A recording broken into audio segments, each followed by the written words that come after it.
Manolo, pues muchas gracias por esos consejos, que tomamos buena nota de ellos. Y hoy está con nosotros Esther Martínez, doctora en Filosofía y licenciada en Psicología Clínica. Posee un máster en Técnicas Corporales en Clínica y Educativa y es diplomada en Naturopatía.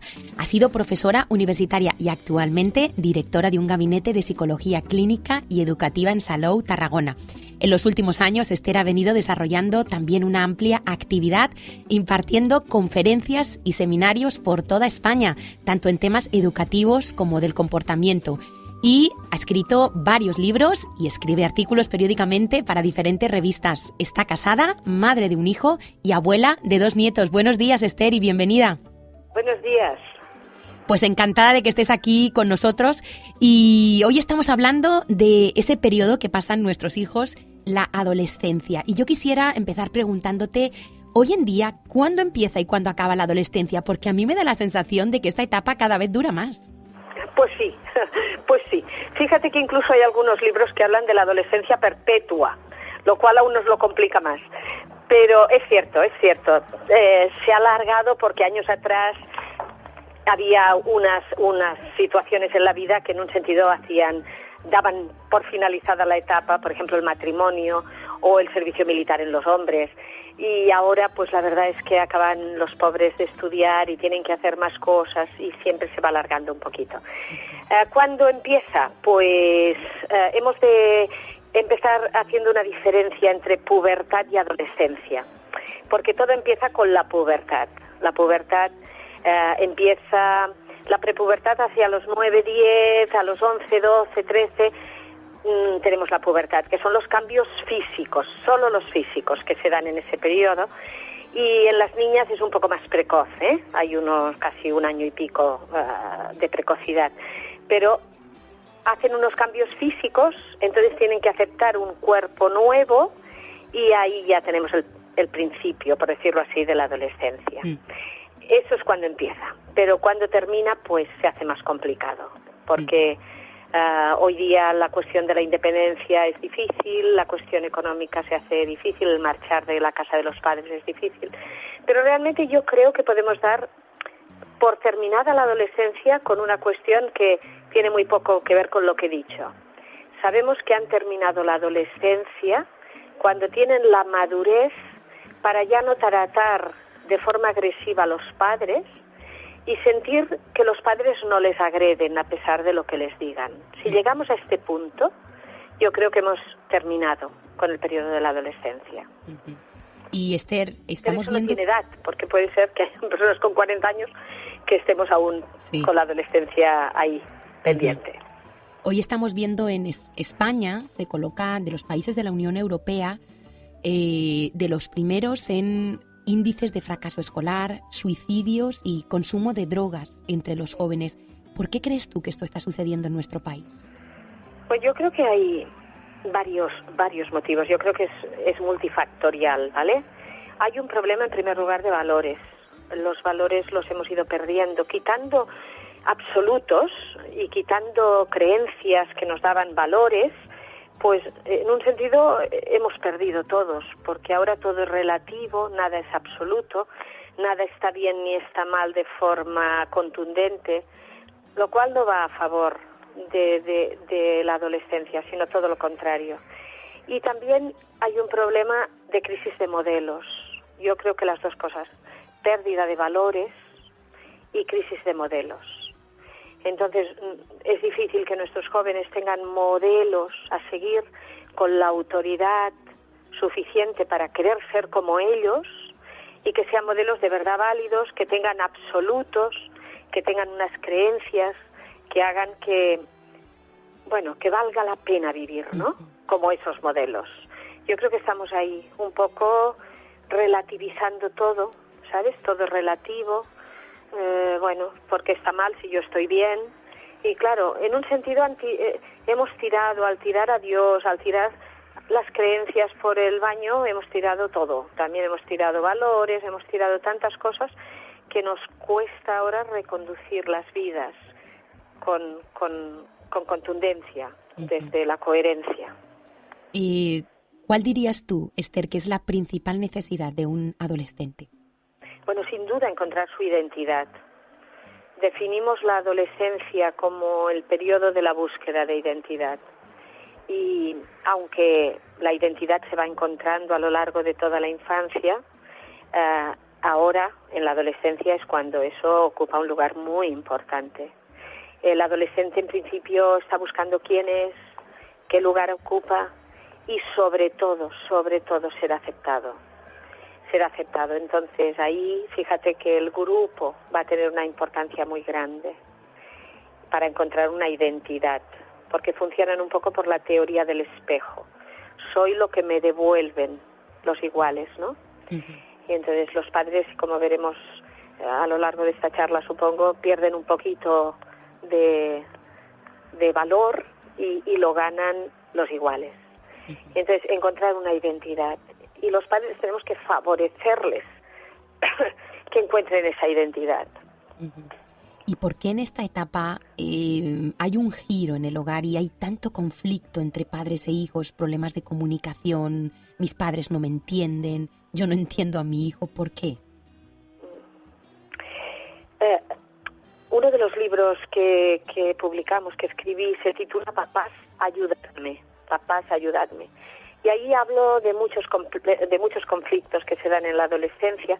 Y una de las cosas que explico es que los padres deberían saber que el adolescente, para encontrar su identidad, en general lo va a hacer por oposición. O sea, lo que les hemos dicho hasta los 12 años, y entre 0 y 12 años los padres han sido lo más, a partir de los 12 años ellos en un sentido salen y quieren ser ellos, y hasta que encuentren la emancipación, que será bastante más tarde, en ese proceso de encontrar su emancipación y su identidad, van a ser grandes opositores, van a actuar con gran rebeldía hacia los progenitores. En un sentido es decirles, déjame que sea yo. Y entonces es suficiente que la madre no quiera que lleven unos pantalones para que ellos se los pongan, o que no quieren que hagan una cosa para hacerlo, ¿no? Entonces, si los padres saben que esto es un tiempo y que tienen que saber lidiar con ese tiempo, pero no se angustian tanto y tampoco les tapan el oxígeno, sino que les dan un poco de margen uh-huh. para que puedan manifestarse siendo muy diferentes a ellos, a los propios padres, pues vamos bien. Se hace difícil porque se identifican por oposición. Uh-huh. Se hace difícil porque se identifican por oposición. Y también se hace difícil porque el grupo toma mucha preponderancia en detrimento de la familia. Entonces, por ejemplo, madres que se han dedicado en cuerpo y alma a sus hijos, ahora se dan cuenta que estos se van yendo. Uh-huh. Y eso es muy difícil porque entonces tenemos el síndrome del nido vacío y los padres pasan a no saber, según los hijos, nada, aunque sepan mucho, porque quien sabe son sus iguales. Y eso es difícil para el padre y la madre. Uh-huh. La mayoría de los padres, si les preguntáramos, nos dirían que quieren a sus hijos adolescentes. Pero a veces trabajando con chavales nos hemos encontrado que hemos preguntado a esos mismos chavales y nos dicen que no se sienten queridos por sus padres. ¿Por qué puede pasar esto? Los padres dicen, yo quiero a mi hijo, y el hijo dice, yo no me siento que tú me quieras. Una de las cosas que desde el nacimiento y hasta la muerte de los padres, porque la muerte de los hijos es más antinatural, ha de ser que siempre se mantenga el amor, el afecto. Otras cosas nos pueden fallar más o menos, pero el afecto se ha de mantener de una manera clara y se lo hemos de manifestar a los hijos con palabras y con acciones. No importa cómo esté el hijo, podemos no estar de acuerdo con lo que está haciendo en un momento dado, tenemos que seguir manifestándole que son queridos. Hijo mío, no estoy de acuerdo con lo que has hecho, pero te quiero mucho. A veces esas palabras cuestan de decirlas cuando él está dando mucha guerra, cuando él está siendo muy ruin o muy maleducado o muy agresivo. Cuesta mucho de decirlo. Podríamos decir, Esther, que no tenemos como que seguirles diciendo, te queremos mucho. Pero eso no quita que tú tengas, además de derechos, deberes. Los adolescentes, aunque están absolutamente en contra de los deberes, de lo que tienen que hacer, de lo que tienen que, cómo se tienen que comportar, no podemos solo darles privilegios, ahí nos equivocamos. Porque entonces llega un momento que cuando no le damos un privilegio, lo asocian con que no les queremos. Y eso no es así. Tenemos que desde muy pequeños hacerles entender que tienen derechos y deberes, pero deberes también. Hoy tenemos una generación de absolutamente personas terroríficas, adolescentes terribles, que te dicen, es que dame esto, si no, no me hubieras tenido. O sea, no puede ser, hijo mío, desde pequeño. Pero esto no se puede empezar a implantar en la adolescencia. Desde pequeño tienes derechos y tienes deberes. Y los deberes se han de cumplir. Y te quiero mucho, hijo mío, pero esto lo tienes que hacer. Y lo tienes que hacer porque te quiero mucho. Porque mira, cuando un adolescente no tiene límites, se pierde. Entonces, aunque no, claro, los límites los tendremos que poner de forma diferente a como los ponemos de pequeños. Pero tienen que seguir teniendo límites. No mandan ellos en la casa. No tenemos que tenerles miedo. Hay un montón de padres hoy que están llevando a sus hijos a servicios sociales y diciendo, mire, nosotros no lo podemos tener. El porcentaje es alto de padres que son agredidos por sus hijos. Eso es que el árbol se ha torcido muy pronto. A lo mejor hemos dado muchos privilegios y pocos deberes en la infancia, y no, el querer, ellos tienen que entender que también incluye la disciplina. Hijo mío, te quiero mucho. Pero mira, Dios, que es Padre de bondad y es el ejemplo de padre por definición, al que ama castiga y corrige al que tiene por hijo. Entonces no tenemos que olvidar esto, porque estamos creando monstruos con patas, solo con privilegios, y eso se gesta muy pronto en la infancia. Claro. Esther, ¿qué ajustes tendríamos que hacer entonces los padres, entendiendo por lo que nos estás diciendo que la adolescencia es una etapa que la tenemos que mirar como transitoria, que a veces hay que perder para ganar, pero ¿qué ajustes deberíamos hacer los padres para no alarmarnos, no darle tanta importancia?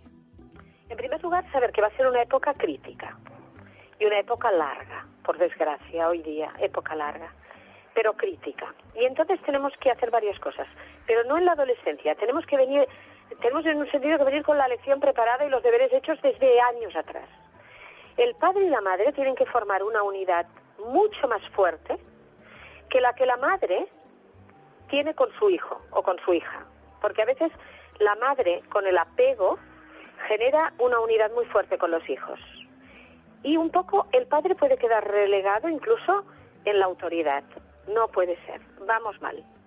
Padre y madre, desde muy pequeños, deben formar una unidad tan fuerte que el hijo vea que él no es troncal, que él es un fruto. Y que ahí hay dos personas que están de acuerdo en la forma de disciplinar y que no van a jugar con ellos. Si un padre dice una cosa, la madre debe decir que ha dicho tu padre, y si la madre ha dicho una cosa, que ha dicho tu madre, y presentar un frente común. Irnos preparando para cuando llegue la adolescencia que sigan viendo el frente común.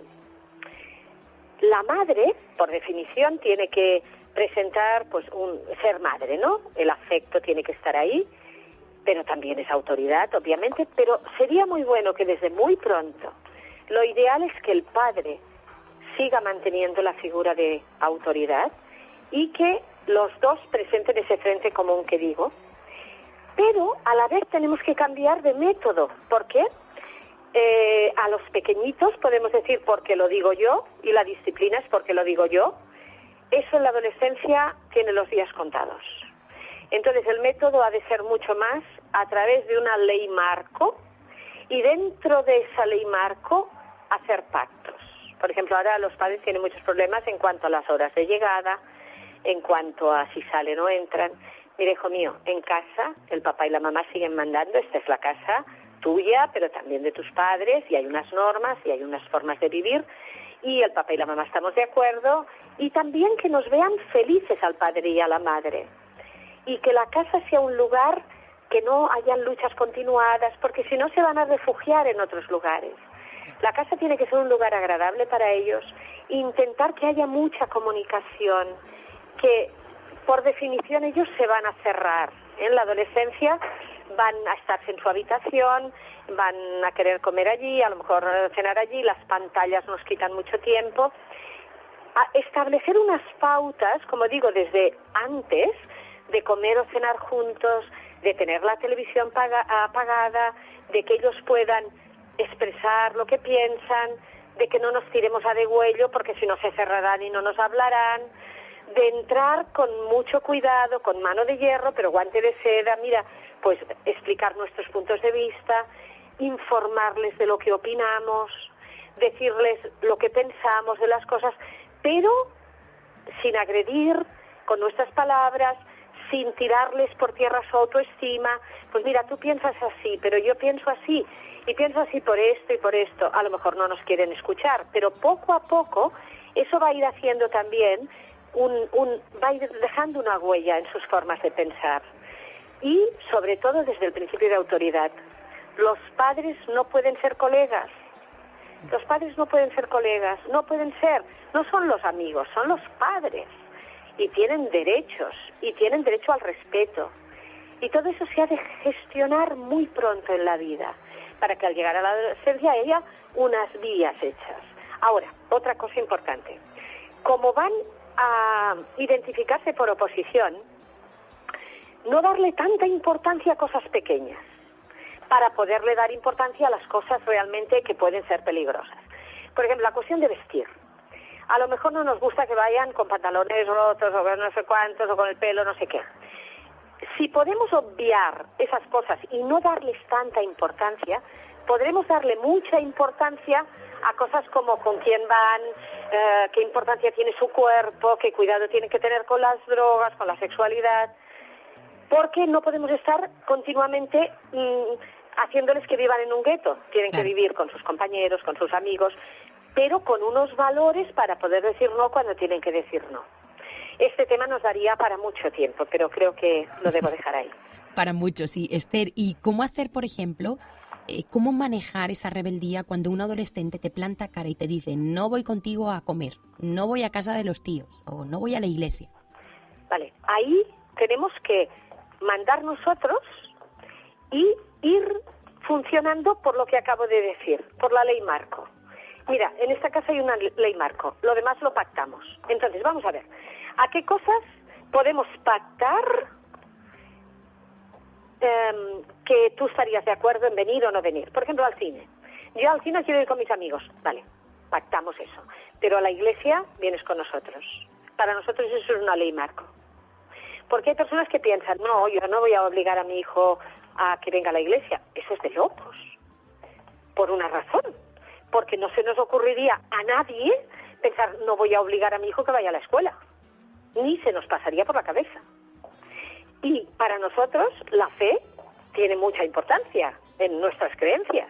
Entonces mi hijo va conmigo. Hijo mío, eso no es pactable. Eso es ley marco. Podemos pactar si vienes o no al cine. Vale, pactamos en cuanto al cine. O pactamos en que en vez de venir a casa de los tíos no sé quién, una vez cada semana, pues vamos a pactar. Vamos a hacer que me puedas venir, pues, yo qué sé, 2 veces al mes. Ahí, ¿entiendes lo de la ley marco? Hay cosas que no podemos transigir. Mira, yo, ley marco, aquí no va a entrar droga. Y es una ley marco. Y te pongas como te pongas. O aquí no te voy a permitir. Y en cuanto a las demás cosas, creo que tenemos que ser flexibles y pactando en lo que podamos. En lo que no, mientras podamos, vienen con nosotros, claro que sí. Claro. Mientras podamos. Y tenemos que seguir teniendo la autoridad en nuestras manos, no pueden mandar ellos.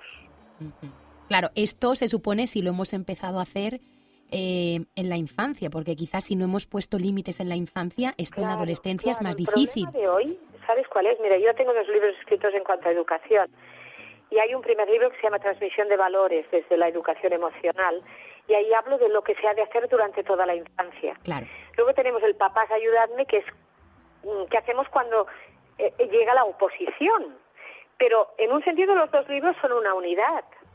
Tenemos que ir al primero para transmitir valores desde antes de nacer, En un sentido, un día me acuerdo, una persona dando una conferencia dijo, a los niños empezamos a educarlos 25 años antes de que nazcan.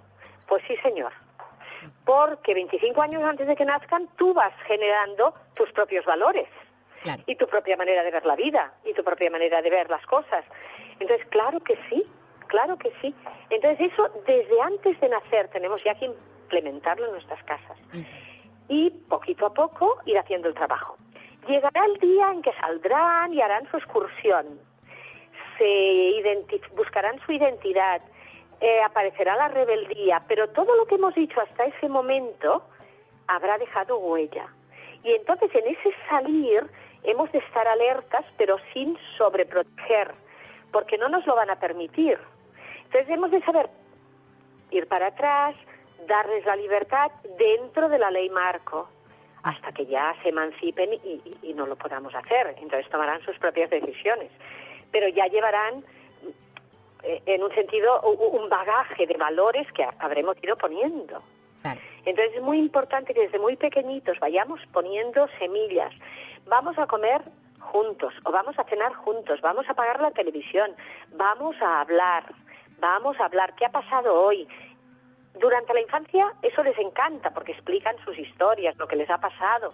Entonces nosotros vamos diciendo, pues opino esto, mira, esto no se hace o esto no es correcto. Y eso va quedando como pozos que en la adolescencia los tiran, parecen tirarlos por el desagüe, pero están ahí y irán saliendo. Y al final serán personas como tienen que ser. Pero pasaremos un tiempo crítico, sin dudar. Pero ahí nosotros mantenemos la calma, mantenemos la serenidad, mantenemos el amor, mantenemos la confianza en ellos, porque la confianza ayuda mucho. Es decir, confío en ti, te doy hasta aquí, confío en ti. La confianza a veces hace más que las regañinas, confío en ti. Que van a hacer cosas, que se van a equivocar, que van a caer en cosas peligrosas, pues lo más probable. Pero siempre esperando con paciencia, siempre desde nuestra unión como pareja, desde presentar el frente común, desde que nos vean felices, desde que vean que nosotros pensamos que la vida vale la pena, que nuestras creencias nos sirven para vivir. Todo eso nos puede ayudar un montón. Claro, porque, Esther, los adolescentes, aunque pueda parecer que no, ¿ellos tienen necesidades espirituales? ¿De? ¿Tienen los adolescentes necesidades espirituales? Por supuesto. El ser humano, mira, somos como vasos comunicantes, en el sentido de que hay 3 vasos comunicantes en nuestra vida que tenemos que cuidar toda la vida. La parte física, o sea, la parte física, el adolescente no solo la tiene que cuidar, sino que la cuida con esmero. Su físico es como, madre mía, está mirando a ver qué le dicen de su cuerpo, y por eso van por ahí como van, el adolescente y el cuerpo, ¿no? Y tenemos que hacer un proceso ahí de aceptación de su cuerpo. Es muy importante que la madre le diga, tienes un cuerpo precioso. Hemos de tener mucho cuidado las madres en la adolescencia de no decir, oye, estás gorda, o decir, tienes que hacer dieta continuamente. No debemos. El cuerpo podemos hacer que lleguen a un trastorno alimentario. Tenemos que hacer en un sentido, una pedagogía de aceptación del cuerpo, que se cuiden, pero no entren en patologías alimentarias. Por un lado el cuerpo, por otro lado la mente del adolescente, pues la verdad es que es una mente complicada, porque ahora ya empieza a pensar en abstracto, quiere entender las cosas, lo que no entiende pues lo rechaza. Tenemos que cuidar la mente, pero también tenemos que cuidar la parte espiritual. El ser humano, dijo San Agustín, tiene un vacío dentro y que solo lo ocupa Dios de forma exacta. Es como si fuera una forma que solo la puede llenar Dios. Y el problema con nuestros adolescentes, muchos de ellos hoy, es que hemos tirado a Dios y entonces hay ese vacío. Y entonces intentan llenarlo con drogas y luego se dan cuenta que eso aún los hunde más. Intentan llenarlos con un sexo patológico, compulsivo, y eso los hunde más, hasta que llegan a una edad, y los psicólogos lo sabemos muy bien, que viene y dice, mire usted, es que no, nada me llena, nada, ya no sé ni qué probar para llenar ese vacío. Y lo que no se han dado cuenta es que ese vacío tiene la forma de Dios y solo Dios puede llenarlo. Por lo tanto, hemos de ser muy creativos ahí, pero también ser modelos. Dios me ayuda a mí, como madre, como padre. Y hay un texto bíblico que es increíble. Dice, hablarás a tus hijos estando en la calle, estando en tu casa, los escribirás en las puertas, en cuanto a Dios. Porque Dios puede ser la gran vacuna para tantas cosas, para el gran vacío existencial.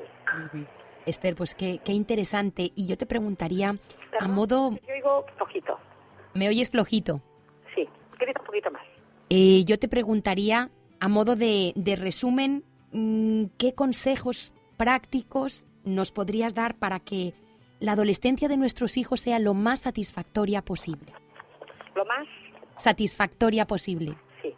A ver, sabiendo que va a ser crítica, ¿eh? Esto no nos lo va a quitar nadie. Y a veces me da miedo cuando me dicen un adolescente nunca me ha dado problemas. Porque... a ver si la adolescencia sale tardía después, ¿sabes? Entonces, a veces no, ¿eh? A veces hay personas que son muy acomodaticias y nunca dan problemas, o sea que tampoco tenemos que generalizar. Pero lo normal, en un porcentaje muy alto, es que haya un periodo crítico de aceptación de su cuerpo, de que quieren que les acepten los demás, de que no saben ni quién son, no saben qué estudiar, no tienen ganas de nada. Un problema gravísimo es la fuerza de voluntad. Tenemos un montón de adolescentes enfermos de la fuerza de voluntad. Quieren hacer cosas y no hacen nada. Y son esos que llaman ninis, ¿verdad? Uh-huh. Aunque hay muchísimos otros que son muy válidos. Pero voy a dar, eso lo que me pides, unos consejos básicos. Mira, en primer lugar, el adolescente necesita aceptación. Aceptación sobre todo de su cuerpo. Y valoración de lo que es. Por lo tanto, hemos de valorar las pequeñitas cosas que hacen. El otro día me decía un padre, porque yo le decía, valora usted a su hijo, porque vino por un problema de su hijo. Me decía, ¿de qué lo voy a valorar? Digo, hombre, por ejemplo, si va a la escuela o si va a la iglesia o si se levanta y ayuda alguna vez, eso es su obligación. Digo, mire, sí, pero necesitan escuchar su valoración, aunque sea su obligación. Entonces, valorar. La valoración en la adolescencia hace milagros. Por pequeñita cosa que sea, si la valoramos, va a tender a repetirse. Por ejemplo, si un día se levantan y quitan un vaso, que es su obligación quitar el vaso y la mesa entera, ¿eh? Pero si quitan el vaso y le decimos, gracias por quitar el vaso, les va a chocar, pero les va a marcar. Por lo tanto, aceptación de que va a ser crítico, de que pueden pasar tiempos malos, y valoración. Esto es muy práctico, ¿vale? Después, dejar abiertas las puertas de la comunicación, aunque ellos se cierren, porque ellos vendrán de donde vengan y les preguntas, ¿cómo ha ido? Bien. Y ahí está. Y se queda ahí. Vale, aceptas eso, pero tú mantienes abiertas las puertas de la comunicación, porque a lo mejor en otro momento está en la cocina y entra y te dice algo. Vuélvele a preguntar. Intenta preguntarle por sus amigos. Intenta preguntarle por qué le gusta lo que le gusta. Intenta saber por qué le gusta esa música. Intenta entender esa música tú. Intenta saber por qué le gusta la película que ha visto. Mantener abiertos los canales de comunicación cuando ellos te dejen, porque no es fácil entrar en su vida íntima. Luego, no hablar ni criticarles delante de otros. No criticarles delante de otros. Esto es básico. Aunque estén haciendo cosas terribles, lo tienes que dirimir en casa con ellos. Pero no pueden escucharte hablar de ellos mal con otras personas. Esto les hace mucho daño y lo que hacen es que se van cerrando aún más y luego acaban castigándote de alguna manera. Luego, cierta complicidad. Si puedes tenerlos en casa con sus amigos y que estén allí y que tú puedas estar al tanto, mejor. Que aprendas o que sepas muy bien con quién van, dónde van, aunque no te lo digan ellos. Intenta tener una red de comunicación con los padres de los amigos. Y lo último, información. Informa de todo. Informa de lo que puede pasar si hacen esto, de lo que puede pasar si hacen lo otro. Informarles. Yo creo que estas cosas son básicas en la adolescencia. Probablemente podríamos hablar de muchas más. Uh-huh. Esther, pues muchísimas gracias. Muy interesante todo lo que nos has comentado y gracias por tu tiempo en Nuevos Comienzos. Ha sido un placer. Hasta pronto. Esther Martínez, psicóloga y, bueno, especialista en el comportamiento. De verdad que, bueno, tenemos que tomar, Marcela,